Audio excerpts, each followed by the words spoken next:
Esteem, na ninayo heshima kubwa kuwakaribisha ninyi nyote katika ibada hii ya Alhamisi Kuu asubuhi ya leo, siku ya baraka, na inapokuwa ni morning glory ya mwisho katika mfululizo wa Kwaresma ya mwaka huu. Hii ni morning glory ya Alpha na Omega. Hii ni ya Omega. Ungempigia Bwana makofi mengi. Haleluya. Mungu amekuwa pamoja nasi na amekuwa mwaminifu kwetu katika siku hizi 38 na katika masifu ya asubuhi kwa morning glory, kwa mafungo haya ya siku 40. Leo ni siku ya mwisho.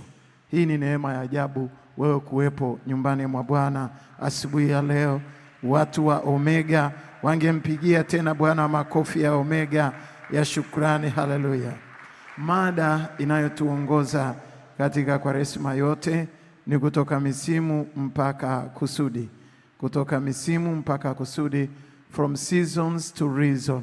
From seasons to reason. Na neno kuu linalotuongoza ni kutoka kitabu cha Mhubiri ule mlango wa 3 mstari wa 10 na Mhubiri mlango wa 3 mstari wa 1. Biblia inasema hivi: kwa kila jambo kuna majira yake, na kila wakati na wakati kwa kila kusudi chini ya mbingu.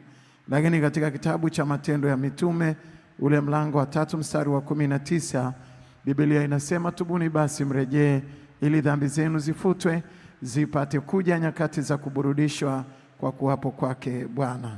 Mabibi na mabwana, tumeangalia dhima yetu kubwa ya msimu na kusudi, ya kwamba maisha ya mwanadamu yana misimu mingi mirefu na inatofautiana, lakini misimu hii imebeba kusudi. Na tumeangalia falsafa na theolojia iliyopo katika seasons na reason, yaani theolojia iliyopo na falsafa kati ya misimu na kusudi. Mabibi na mabwana, somo letu la asubuhi ya leo katika morning glory hii ya mwisho ya Kwaresma na mafungo, na darasa letu pia la asubuhi, ile ni darasa la mwisho, ni kama tunahitimisha leo. Kwa hiyo somo la leo ni Manase na Ephraim. Manase na Ephraim. Manase na Ephraim, katika kitabu cha Mwanzo ule mlango wa 41 mstari wa 50 mpaka wa 52. Kitabu cha Mwanzo ule mlango wa 41 mstari wa 50 na mpaka ule wa 52. Na mimi nawatangulia kusoma katika jina la Yesu Kristo wa Nazareti aliye hai. Kanisa la Mungu liseme amen kubwa. Kabla ya kuja miaka ya njaa, Yusufu akazaliwa wana wawili ambao Asenati binti Potifera kuhani wa Oni alimzalia.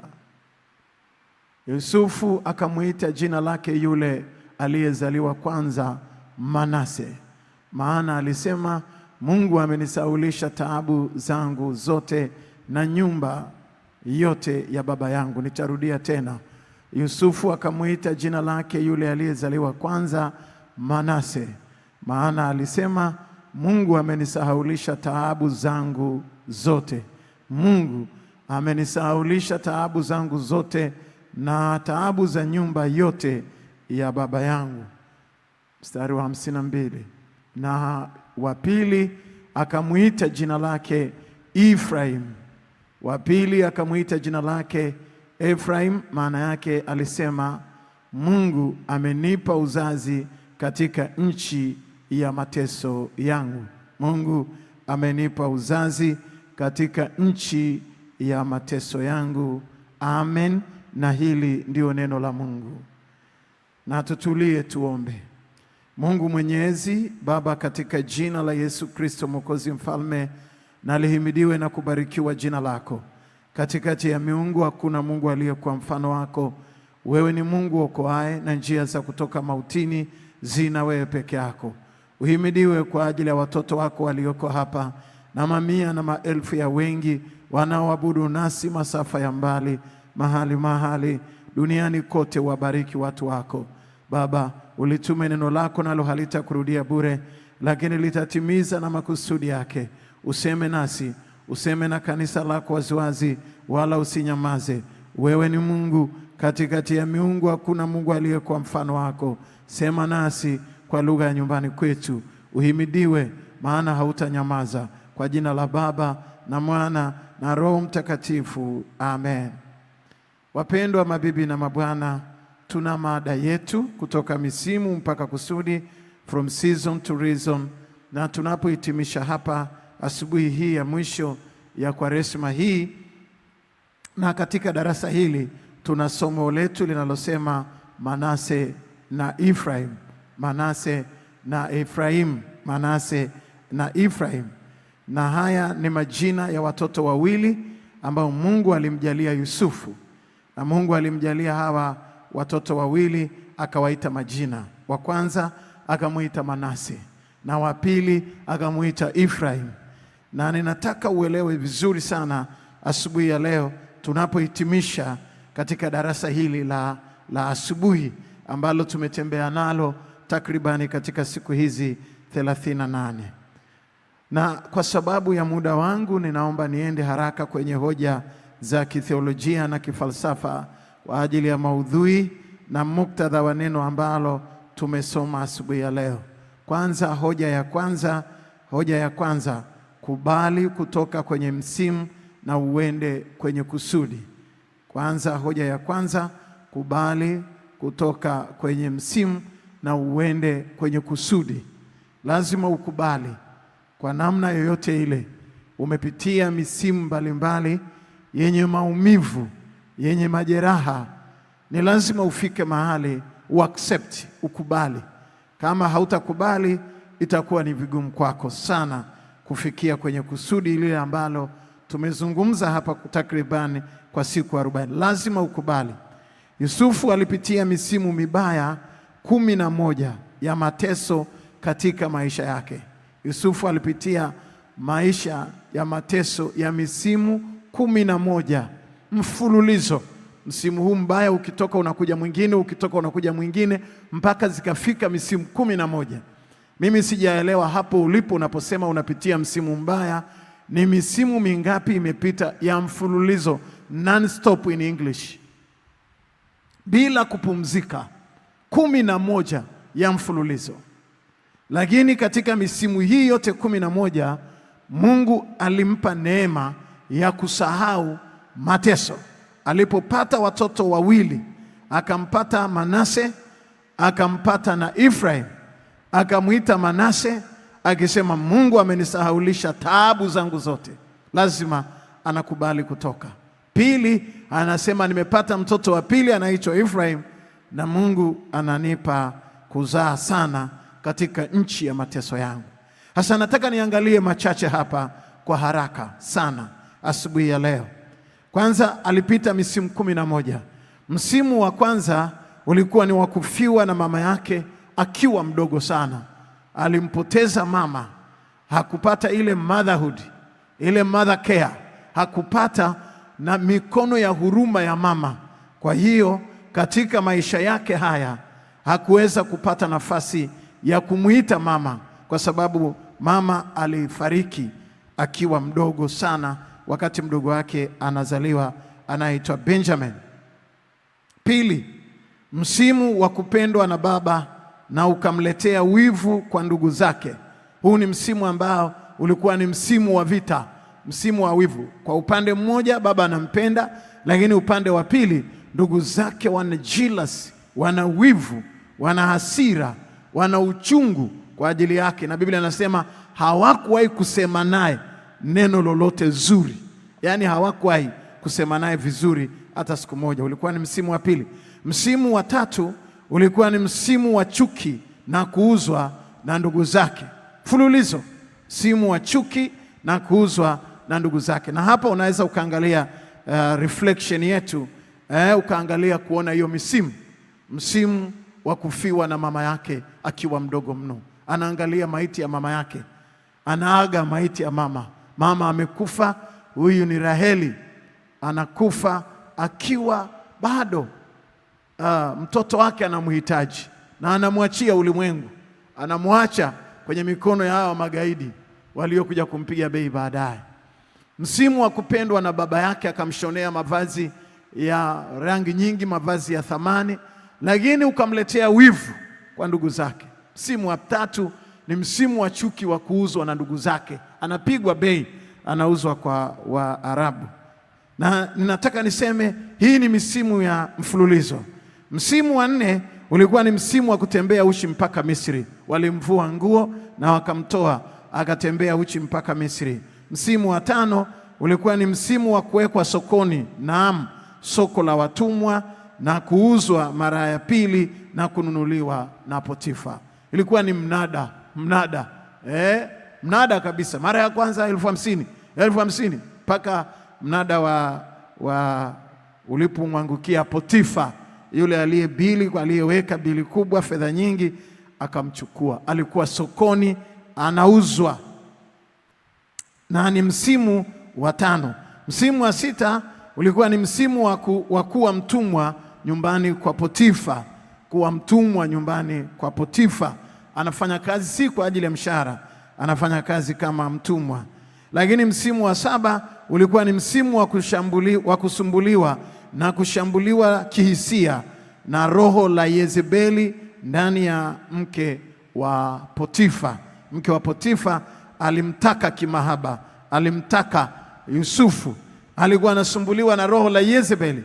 Hii ulikuwa ni msimu wa 7 kwenye maisha yake. Na unaweza ukaangalia reflection hii fupi hapa, ambayo unaweza ukaona ni namna gani hii misimu ilikuwa tough katika maisha ya Yusufu. Msimu wa kuuzwa pale ulikuwa ni msimu wa kuwekwa sokoni, naam, soko la watumwa, na kuuzwa mara ya pili na kununuliwa na Potifa. Pale anapigwa mnada, anaonekana kijana amejazia, watu wanaangalia kama anaweza kufanya kazi. Potifa akaweza kumnunua. Hapo ni sokoni, soko la watumwa ambalo lilikuwa kule Bagamoyo, lakini pia lilikuwa kule Makunduchi Zanzibar. Hapo ndiko wana soko na historia ya soko la watumwa. Lakini katika Marekani na maeneo ya jirani, soko kubwa la watumwa ni pale Kentucky, ambako walikuwa wanauzwa. Ninyi wa Afrika mnajua juu ya biashara ya watumwa. Msimu wa kuwa mtumwa nyumbani kwa Potifa, huyo anafanya kazi za kitumwa. Hawa ndio ambao ma Black American walioko huko na wengine walioko nchi za Caribbean na maeneo mengine ambako pia walichukuliwa watumwa. Msimu wa kusumbuliwa na kushambuliwa kihisia na roho la Yezebeli, mke wa Potifa, akiwa anahangaika na Yusufu na kumsingizia kesi. Msimu wa 8 ni wa kusingiziwa kesi ya ubakaji na mke wa Potifa. Hiyo ni msimu ambao ni msimu wa aibu na shambulio la aibu kwenye maisha yake. Lakini msimu wa kufungwa gerezani miaka 5, alikaa gerezani miaka 5, ulikuwa ni msimu wa kifungo. Lakini ulikuwa msimu mwingine wa 10, ni msimu wa kusahauliwa miaka 3, kumsaidia mtu na akakusahau miaka 3. Alimsaidia yule mnyweshaji kutoa tafsiri, na mnyweshaji akarudishwa ikulu, na Yusufu alimwambia, tafadhali unitaje kwa Farao. Lakini unfortunately, kwa bahati mbaya sana, mwanadamu ni ubatili, lakini alimsahau kwa miaka 3. Hakuna kitu kinachouma kama umemsaidia mtu ameenda ikulu na wewe umebakia kijiweni na amekusahau. Kuna kitu kinachouma kama hicho, kusahauliwa na mtu uliyemsaidia na ukamnyoshea mambo yake na akaenda kweli akafanikiwa, yuko ikulu, lakini amekusahau. Utume message ajibu, upige simu apokei, utafute mtu mtume hata huko ikulu hajibu. Kusahauliwa kunauma vibaya mno.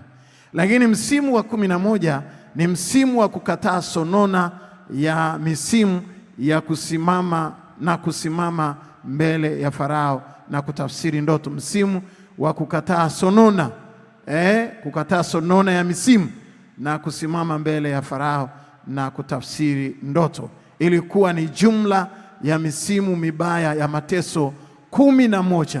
Misimu mibaya ya mateso 11 ilikuwa ni jumla ya misimu mibaya ya mateso 11. Na unaweza kuona reflection yetu hapa kwa uchache angalau.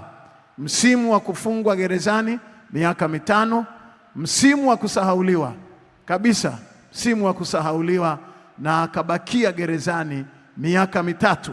Alisahauliwa miaka mitatu. Na msimu wa kukataa sonona, aliposimama mbele ya Farao, alikuwa na majeraha mengi sana sana aliyokuwa amejeruhiwa. Na mara kadhaa pia mtu anapokutana na kiongozi wa nchi, anapokutana na president, mimi nimeona hata wakati mwingine watu tunakuwa kwenye vikao, lakini akishakutana na kiongozi lazima huyu mtu aanze kueleza matatizo. Kwetu hakuna barabara, kwetu hakuna hiki. Sasa na huyu alikuwa na matatizo mengi ambayo angeweza kueleza, lakini hakueleza chochote. Alitafsiri ndoto. Misimu 11 mfululizo, bandika bandua. Sasa baada ya misimu hii Mungu anampa neema, anakuwa waziri mkuu wa nchi. Na baada ya kuwa waziri mkuu wa nchi anaozwa mtoto binti wa kike ambaye alimuoa kwa kuhani. Hiyo binti alikuwa anaitwa Asenati binti Potifera, kuhani wa Oni. Na Biblia inasema Yusufu alipopata mke, akapata mtoto wa kwanza, akamwita kulingana na mapito aliyopitia. Au ndio akina Eliona. Sasa unajua kuna watu wanaitwa Frank, Frank, Jane, Jack. Heri ninyi hata kompyuta inawaelewa kuwasoma. Sasa kuna wengine tuna majina ya mapito. Eliona, hebu punga mkono pamoja na mimi. Ndesanjo, Ndesamburo, hivyo. Na bahati nzuri haya majina ya mapito, wengine wanaitwa subira, hivyo tu amesubiriwa kwa kiwango kikubwa. Isaka naye ni Isaka, tafsiri yake ni kicheko, ya kwamba Bwana amenifanyia kicheko, na yeyote atakayesikia atacheka pamoja na mimi, atacheka pamoja nami. Sasa kuna wengine ninyi mna majina ya Kizungura, ya Kiebrania, na mengine ni ya sijui, mengine sijui ni ya wapi. Lakini kile anachotaka kuzungumza hapa, Yusufu akapata watoto wawili. Mmoja akamuita Manase na wa pili akamuita Ephraim. Hawa sio mapacha, hawa walizaliwa kila mmoja kwa wakati wake. Yusufu alizaa watoto wawili na akawaita majina ya mapito yake, akawaita majina ya mapito yake. Mmoja akamuita Manase, mwingine akamuita Ephraim. Na unaweza ukaona reflection hapa ya watoto hawa wawili, Manase pamoja na Ephraim. Manase pamoja na Ephraim. Manase na Ephraim. Yusufu alizaa watoto wawili, akawaita majina ya mapito yake. Mmoja akamuita Manase, mwingine akamuita Ephraim. Haleluya. Sasa nataka kuchambua kwa uchambuzi wa haraka asubuhi ya leo. Manase tafsiri yake ni Mungu amenisahaulisha taabu zangu zote. Mungu amenisahaulisha taabu zangu zote. Katika kitabu cha Mwanzo ule mlango wa 41 na mstari wa 51. Mwanzo 41:51, Biblia inasema hivi: Yusufu akamuita jina lake yule aliyezaliwa kwanza Manase, maana alisema, Mungu amenisahaulisha taabu zangu zote na nyumba yote ya baba yangu. Mungu amenisahaulisha taabu. Ni kukubali kutoka kwenye msimu au kutoka kwenye misimu mibaya. Lazima ukubali kutoka. Na Yusufu alikubali kutoka. Akasema enough is enough. Nilivyolia inatosha. Mungu amenisahaulisha mateso yangu yote. Unaweza kuona kwenye reflection yetu pale kwa haraka asubuhi ya leo. Manase tafsiri yake ni Mungu amenisahaulisha taabu zangu zote. Manase, Manase, Manase. Na mimi nasimama hapa kukutangazia Manase kwa jina la Yesu Kristo. Oh my God, oh my God. Kama ningeambiwa katika hii Kwaresma yote nimefundisha nini, nataka niseme, ninahitimisha darasa hili asubuhi ya leo kumtangazia kila mmoja Manase ya kwake. Washindi wachache wangesema amina. Ninatangaza Manase, na iwe Manase, na itokee Manase, na iwe Manase katika mikono yako, katika kazi ya mikono yako, katika familia yako, na iwe Manase. Wako wapi watu wachache wanaosema amina? Na mimi ninasimama kwenye hii madhabahu, ninakutangazia kwa neno la Bwana, Mungu atakusahaulisha taabu zako zote. Oh my God, oh my God. Sijui kama kuna watu wangapi wanaonielewa. Nasema Mungu atakusahaulisha taabu zako zote, sio taabu moja, zote kabisa. Yeye atakusahaulisha. Washindi wachache wanaosema Manase, wanaoamini juu ya Manase, wangempigia Jehova na vigelegele vya shangwe. Si kwamba wewe utajitahidi kusahau, si kwamba wewe utajitahidi kusahau, utajitahidi kuchoma dayari zako za mateso. Mbingu zitakusahaulisha. Ukituona tunahubiri hapa, Bwana ametusahaulisha mateso. Bwana ametusahaulisha mateso yetu. Ukituona tuna furaha, Bwana ametusahaulisha mateso. Ninatangaza Manase. Wako wapi washindi hapa wanaweza kumpigia Jehova na vigelegele vya shangwe? Kwenye familia yako na iwe Manase, kwenye kazi ya mikono yako na iwe Manase, kwenye karama na kipawa na iwe Manase. Mungu akakusahaulishe taabu zako. Niwaone washindi wa Manase asubuhi ya leo, wanaohitimisha asubuhi ya leo, washindi wa Manase. Nisaidie kuatikisa watu wawili. Oh my God, nisaidie kuatikisa kwenye bega. Mwambie Mungu akusahaulishe mateso. Mwambie Bwana atakusahaulisha mateso. Mungu atakusahaulisha taabu zako zote. Manase, sahau mateso. Manase, sahau taabu. Bwana atakusahaulisha taabu zako zote. Nione washindi wanaompigia Jehova na vigelegele vya shangwe. Nami ninasimama kwenye hii madhabahu kwa mamlaka niliyopewa na Yesu Kristo na kwa nguvu ya neno la Bwana. Ninatangaza waziwazi asubuhi ya leo, na iwe Manase kwenye maisha ya kwako. Mungu atakusahaulisha taabu zako. Mungu atakusahaulisha mateso kwenye hiyo biashara, kwenye hiyo kampuni, kwenye hiyo taasisi, mateso ambayo umepitia. Bwana Mungu wa Ibrahimu ninayemtumikia kwenye madhabahu hii niliyohubiri kwa siku 40 asubuhi ya leo, na iwe Manase kwako. Washindi wachache wangesema amina, wangempigia Jehova. Watu watakukumbusha, hivi mbona siku hizi unaongea na fulani?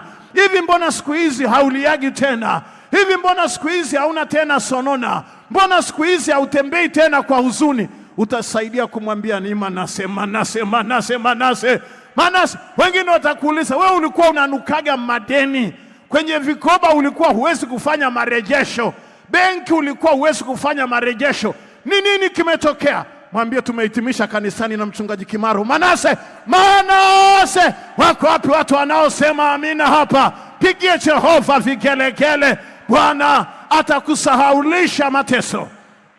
Wengine watakuuliza, yule mtoto wako mbona alikuwa anavuta bangi shule mpaka shule, amefukuzwa kila mahali, mwingine amehama nyumbani, imekuwaje leo ndio wanahudhuria morning glory asubuhi? Tanisaidia kuambia Manase, Manase, Manase. Mungu amenisahaulisha. Nataka nikuambie, si wewe utakayesahau, lakini Mungu atakusahaulisha mateso yako yote. Washindi wangempigia Jehova makofi ya shangwe. Piga vigelegele, Yesu asikie.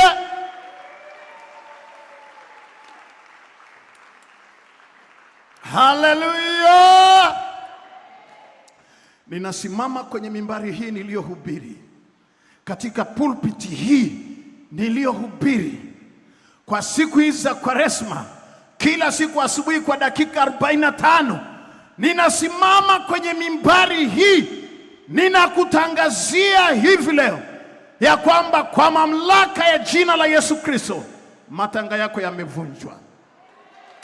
Oh my God, oh my God, oh my God, oh my God, oh my God. Nasema anavunja matanga, na mimi nakutangazia asubuhi ya leo, vunja matanga, komesha msiba wa moyo wako. Wako wapi wachache wanaosema amina? Vunja matanga, komesha msiba wa moyo wako. Msiba wowote ulioubeba kwenye moyo wako, natangaza ukomo wake. Haijalishi ni msiba wa namna gani. Nasema kutoka kwenye hii mimbari ya kwamba hayo matanga yamevunjwa, huo msiba umekoma. Natangaza Manase. Washindi waseme amina. Pigie Jehova na vigelegele vya shangwe. Haleluya. Ninasimama kwenye hii mimbari, ninakutangazia acha kutembea na habari mbaya katika maisha yako from today, from today, from today, from today. Acha kutembea na habari mbaya. Washindi wako wapi hapa wanaoweza kumpigia Bwana Yesu makofi na shangwe na vigelegele? Ninatangaza ukomo wa sonona.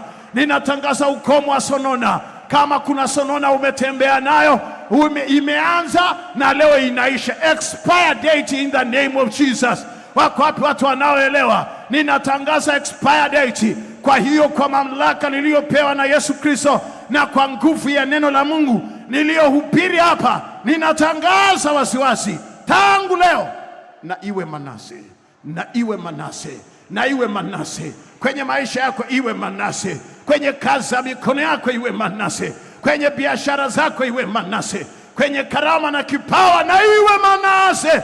Wako wapi watu wa Manase asubuhi ya leo? Wangempigia na Jehova na vigelegele vya shangwe. Piga tena, Yesu asikie. Haleluya, haleluya. Naomba uketi, relax, angalia reflection yetu pale asubuhi ya leo. Ninakutangazia kutoka kwenye hii madhabahu, na iwe Manase katika maisha yako. Hautabakia mtu yeye yule.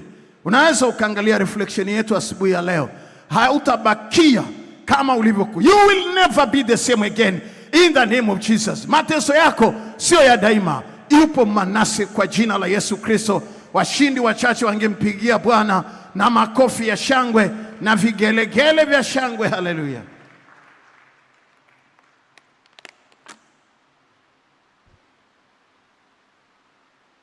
Oh my God.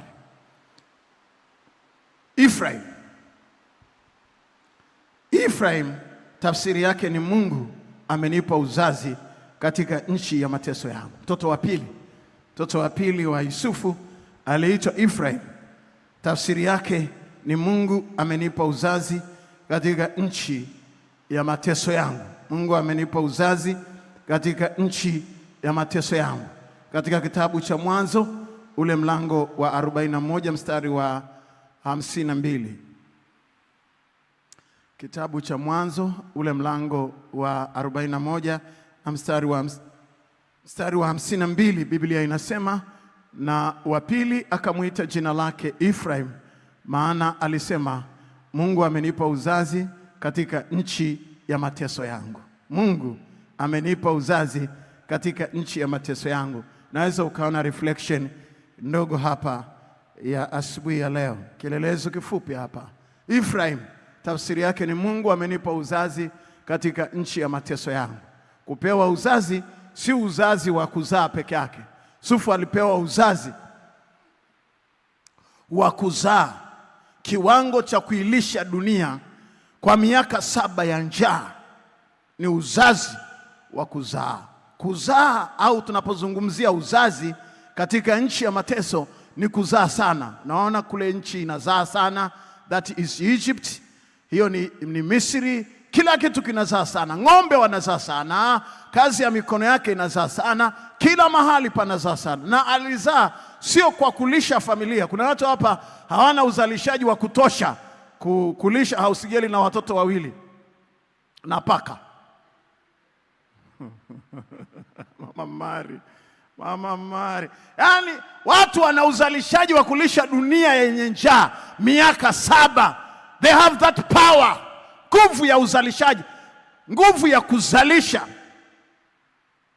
productivity power, nguvu ya kuzalisha, uwezo wa kuzalisha ulikuwa ndani yake kwa kiwango cha kulisha dunia kwa miaka 7. Akazaa mtoto akamwita Ephraim. Jamani, uangaliage vitu ambavyo wakati mwingine usiite mtoto kwa sababu umesikia watu wanaitwa. Kama nilikwenda kubatiza wakati fulani, nilikwenda misioni kubatiza huko Maisaini. Sasa ninabatiza, watu wanakuja, ni misioni. Namuuliza mama wa huko misioni, huko misioni yetu ya Maisaini, nikiwa mchungaji wa Kariakoo, mtoto anaitwa nani mama? ITV. Sasa kasema, Mungu wangu, hii ni kitu gani? Nikamwambia hapana, hawezi kuitwa hivyo. Aya, mwambie wewe unamhitaji. Sasa ni pale pale madhabahuni. Nasema huyu anaitwa Luka. Huyu wengine akaja. Nikamuuliza, "Mama, mtoto na Barack Obama." Sasa nikamwambia, "Nitabatiza hapa majina haya namna gani?" Nikamwambia, "Hapana mama. Huyu hataitwa Barack Obama." Pengine mwingine nikamuita Luka, mwingine nikamuita Yohana, Mathayo. Sasa sinawaita pale madhabahuni. Nilipomaliza ibada, akaja akaniambia, "Haya, hii ulibatiza umeita nani?" Na mimi sikumbuki tena. Hii hapa uliita nani? Na hii hapa nyingine uliita nani? Kristo. Nikasema, Mungu wangu, sasa hapa nakumbuka tena. Na mimi nikamwambia, "Wewe ukumbuke ile nilikwambia." "Hapana, mimi nilikwambia aitwa ITV, wewe ukaleta jina yako. Nipe ile jina ambayo sasa umeita hii hapa." Nataka nikuambie hivi leo, Yusufu alizaa mtoto, na kuna nguvu kubwa katika majina ya watoto wetu. Na unapomwita mtoto jina kulingana na mahali ambako Mungu amekupa, sio lazima umuite Tabu au sio umuite nani, Mateso, hapana.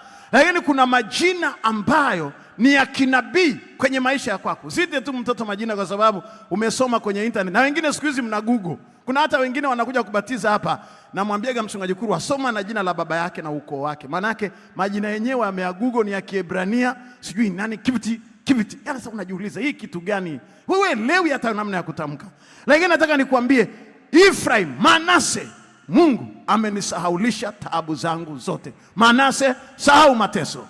Ephraim, Mungu amenipa kuzaa sana, uzazi katika nchi ya mateso yangu. Oh my God, ungempigia Bwana makofi mengi ya shangwe, haleluya. Na mimi ninasimama kwenye hii madhabahu asubuhi ya leo kwa mamlaka ya jina la Yesu Kristo. Mungu akupe kuzaa sana katika nchi ya mateso yako. Wako wapi watu wachache ambao wananielewa asubuhi ya leo? Mungu akupe kuzaa sana. Si kuzaa kwa idadi ya namba ya watoto.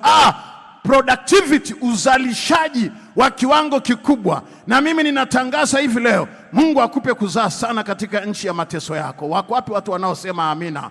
Mahali palipokutesa katika maisha yako, tangu leo kwa mamlaka niliyopewa na Yesu Kristo mwenyewe na kwa nguvu ya neno la Mungu nililohubiri kwa siku hizi 40, tangu leo pakazae sana kwa jina la Yesu Kristo. Kama ungepokea usingeketi, kama ungepokea usingeketi. Kuna watu ambao umetembea kwa hasara, kuna watu ambao umefanya kazi za bure. Ninasimama kwenye madhabahu hii, ninakutangazia Ephraim, Mungu akupe kuzaa sana katika nchi ya mateso yako. Washindi wachache wangesema amina. Pigie Jehova na vigelegele vya shangwe, haleluya. Wako wapi watu wanaosema amina? Ninasimama kwa mamlaka ya jina la Yesu, mahali palipokutesa katika maisha yako, tangu leo kwa mamlaka niliyopewa na Yesu Kristo mwenyewe na kwa nguvu ya neno la Mungu ninalohubiri na nililohubiri kwa siku 40, tangu leo pakazae sana, pakazae sana. Wako wapi wanaosema amina? Wako wapi wanaosema amina? Hiyo karama ikazae sana, hicho kipawa kikazae sana, hilo duka likazae sana, hiyo biashara ikazae sana, hiyo mradi ukazae sana, huo uwezo ukazae sana. Wako wapi watu wachache wanaosema amina? Wangempigia na Jehova. Hiyo miaka yako iliyobaki ikazae sana, hizo siku zako za kuishi duniani zikazae sana. Ninazitangaza kuwa Ephraim kwa jina la Yesu Kristo. Sema amina. Pigie Jehova vigelegele vya shangwe, haleluya. Unaweza ukaangalia reflection yetu hapa napozungumzia juu ya kuzaa sana. Unaweza ukaangalia reflection yetu fupi hapa asubuhi ya leo, kuzaa sana. Ephraim tafsiri yake ni kuzaa sana, na Mungu ni Mungu ambaye ameamuru uzae sana sana, wala sio kidogo. Na Bwana Mungu anasema utazaa sana katika nchi ya mateso yako. Nami ninakutangazia na kukutamkia Ephraim. Wako wapi watu wachache wanaosema amina? Nasema ninakutamkia Ephraim. Naona watu wanakwenda kubadilisha mpaka vibao vya maduka yao. My God, my Lord. Ephraim, Ephraim, Mungu amenipa kuzaa sana. Oh my God, oh my God, oh my God, oh my God. Ninatangaza Ephraim asubuhi ya leo. Na mimi nataka watu wachache ambao wakiondoka kwenye ibada hii, mahali ambako walipata hasara, mahali walitembea kwa mateso, na nenda kapatangaze kuwa Ephraim kwa jina la Yesu. Nyumba yako na itangaze kuwa Ephraim. Familia yako na itangaze kuwa Ephraim. Chochote unachokifanya na kitangazwe kuwa Ephraim. Wako wapi washindi wachache wanaosema amina? Wangempigia Jehova na vigelegele vya shangwe. Tangu leo pakazae sana, sema amina. Pigie Jehova na vigelegele vya shangwe. Ninatangaza kwenye pulpiti hii ambayo nimehubiri kwa siku hizi 40 tangu leo, neema ya uzalishaji na kufikia dunia iwe sehemu yako katika jina la Yesu Kristo wa Nazareti aliye hai. Wako wapi wanaopokea hiyo neema ya uzalishaji? Neema ya uzalishaji katika mikono yako. Hautazaa mapoza. Wako wapi watu wanaosema amina hapa? Hautazaa mapoza. Hiyo mikono yako ikiwa ilitembea kwenye utasa, ikiwa ilitembea kwenye jangwa, ilikuwa imetembea kwenye uharibifu, hiyo mikono iliyonyoshwa kuelekea kwenye hii madhabahu, ninaamuru tangu sasa ioshwe kwa damu ya Yesu, na neema ya kufikia ulimwengu katika uzalishaji na uwe juu yako kwa jina la Yesu Kristo. Washindi wachache wangesema amina. Pigie Jehova vigelegele vya hayo. Makofi hayatoshi, piga tena, Yesu asikie.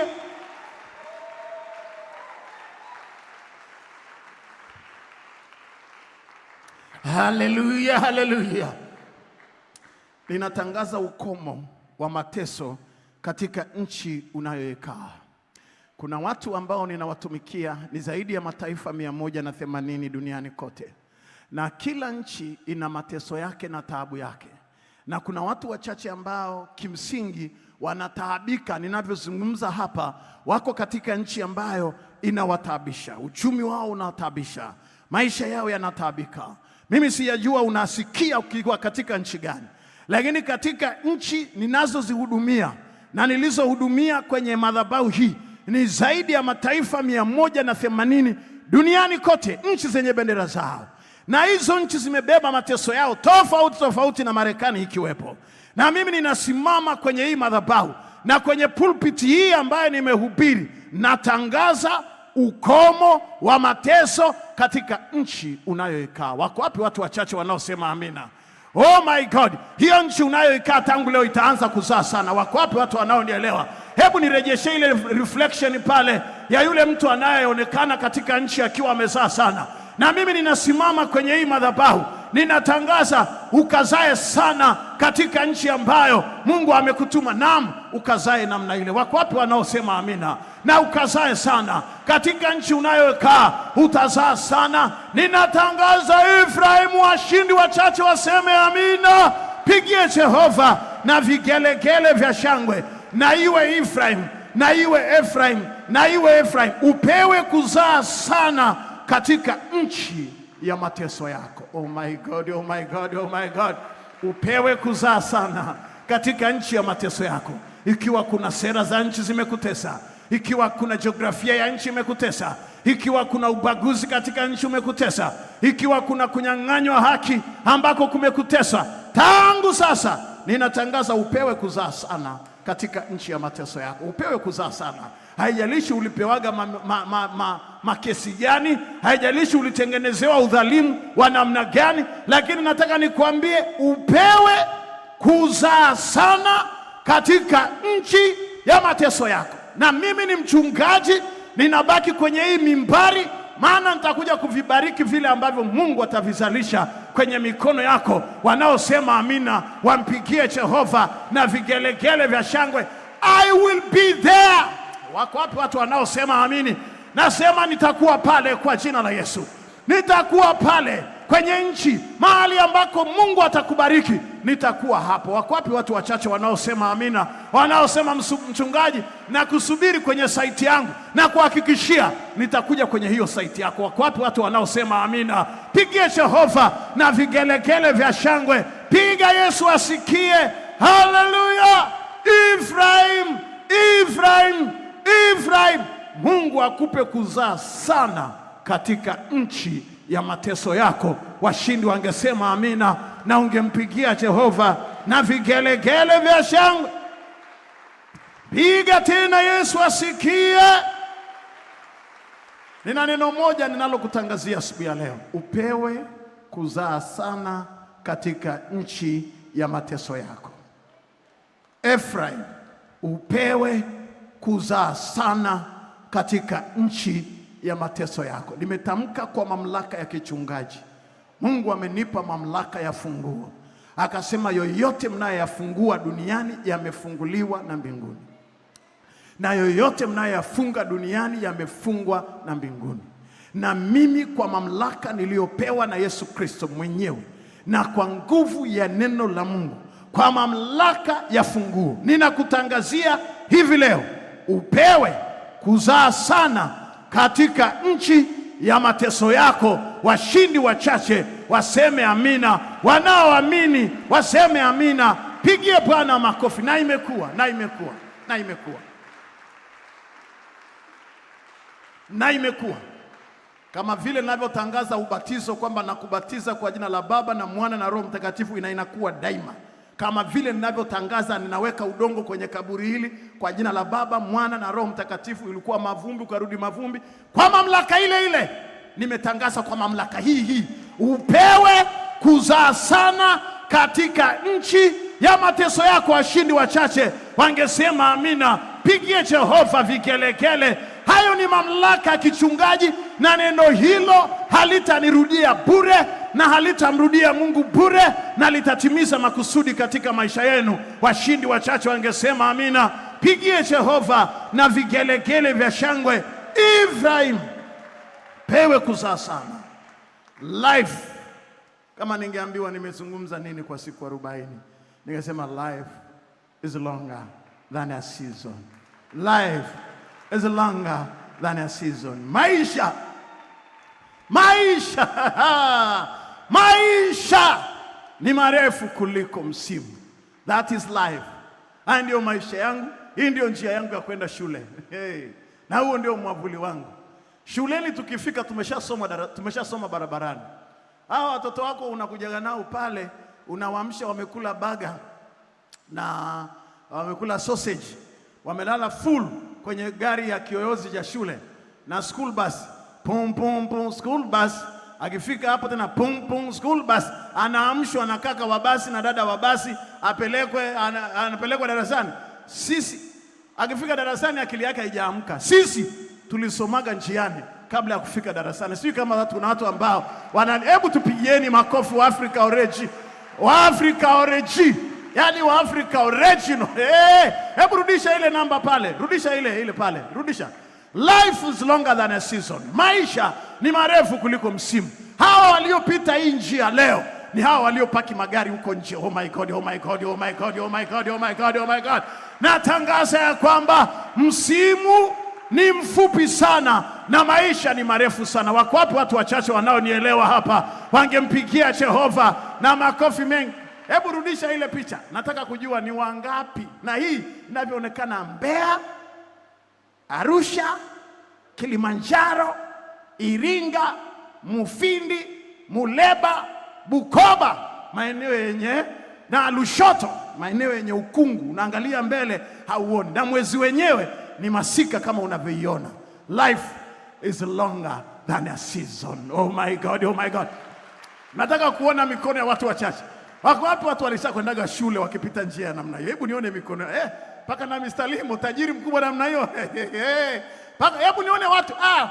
Usifuate mkumbo tafadhali. Hapa hatutaki sambasindi. Hatutaki watu ambao hamjapita. Kama umepita na mimi njia ile, nyosha mkono. Hebu turudishie. Hebu turudishie. Wale watu walioko pale, unaona njia ambayo tumepitia. Hata hawa wana bahati, naona wengine wamevaa viatu. Ngoma tulikuwa tunakwenda ni pala kacha bila kiatu na tunakwenda shule. Lakini asubuhi ya leo tumepaki magari hapo ya V8. Magari wako wapi watu wanaosema maisha ni marefu kuliko msimu? Mama Mari, piga vigelegele vya shangwe. Haleluya! Maisha ni marefu kuliko. Life is longer than a season. Life is longer. Hebu rudisha tena. Wahenga. Picha ya wahenga. Hebu wahenga wenzangu tupungiane mkono. Mama Tarimo, hebu punga mkono pamoja nami. Wahenga tuliopitia njia hii. Na praise team baadaye mtaimba. Wala si njia rahisi kutembea na Yesu, ngoza safari mazito huyarahisisha. Sijui kuimba, hata leo nimejitahidi sana. Hallelujah! Life is longer than a season. Hizi barabara leo Mungu amezibadilisha. Haya matope leo Mungu amebadilisha. Haya majani ya migomba waliojifunika nayo watu wakienda shule, leo ni maprofesa wapasuaji wa moyo, wapasuaji wa brain, maprofesa wakubwa, mabibi na mabwana. Asikusumbue mtu, maisha ni marefu kuliko msimu. Wako wapi watu wanaosema amina hapa na wanaenda shule? Hawa vijana wanatembea barabara wanasema never, haijalishi mvua iwe jua, iwe utelezi, iwe tope, iwe baridi, iwe chochote, sisi tunakwenda shule, na haijalishi ni njia ipi tunapitia, kwa sababu maisha ni marefu kuliko msimu. Washindi wachache wangempigia Jehova na vigelegele vya shangwe. Hallelujah. Lastly, mwisho, God do it again. God do it again. Uliyefanya kwa Yusufu ukampa Manase na Efraim, na afanye kwako. Wako wapi watu wachache wanaoelewa? Washindi wachache wangesema amina. God do it again. Mungu fanya tena. Wako wapi watu wachache? Naona na wengine wamevaa t-shirt ya asubuhi ya leo. Ninasimama madhabahuni pa Bwana, mimi mchungaji ambaye nimekuombea katika siku 40 za Kwaresma ya mwaka huu. Yule Mungu aliyetenda, niliyesema habari zake kila siku, akatende tena kwenye maisha ya kwako. God do it again. Aliyetenda kwa Yusufu akapata Manase na Efraim, na akatende kwako. God do it again. Amen.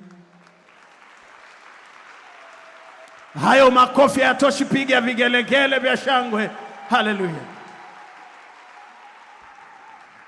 Naomba usimame mahali ulipo. Let me pray for you. Inua mkono wako juu. Inua mkono wako juu, funga macho yako. Tulia. Baba, yale ulionituma kwa siku 40 kusema kila siku asubuhi, zaidi ya dakika 45, na hata leo nimesema na watoto wako. Umeapa katika nafsi yako. Ulimwambia Yeremia, unaona nini? Yeremia akasema, nimeona fimbo ya mlosi. Na ukamwambia Yeremia, umeona vyema, maana mimi ni Mungu ninayeliangalia neno langu ili nipate kulitimiza. Baba, umenituma katika Kwaresma hii kwa mafungo, kwa maombi, kwa machozi ya kichungaji juu ya kundi ulilonipa. Na kundi hili ni kubwa, ni watu wengi mno, zaidi ya mataifa 180 duniani kote. Na sasa Baba, nimesema nao. Ninamwombea kila mmoja aliyeko hapa na wale walio pamoja nasi, walioabudu nasi masafa ya mbali, mahali duniani kote, kwa maneno ya kinabii, neno ambalo nimesimama kwenye madhabahu hii, na ikatendeke, na ikawe hivyo. God do it again. Tenda tena Bwana, fanya tena Mungu juu ya watu hawa ambao nimeenda nao katika mafungo ya siku hizi 40, kwa kuwa wewe ni mwaminifu kiwango cha kuaminiwa. Wewe si mwanadamu hata useme uongo, wala sio mtu hata ujute. Ikiwa umesema utalitimiza neno lako, basi nimewaombea, nimemwombea kila mmoja, nimemwombea kila mtu aliyeko kitandani, aliyeko mgonjwa, aliye kwenye majaribu, anayepitia misimu mibaya. Nimemwombea kila mmoja katika Kwaresma hii.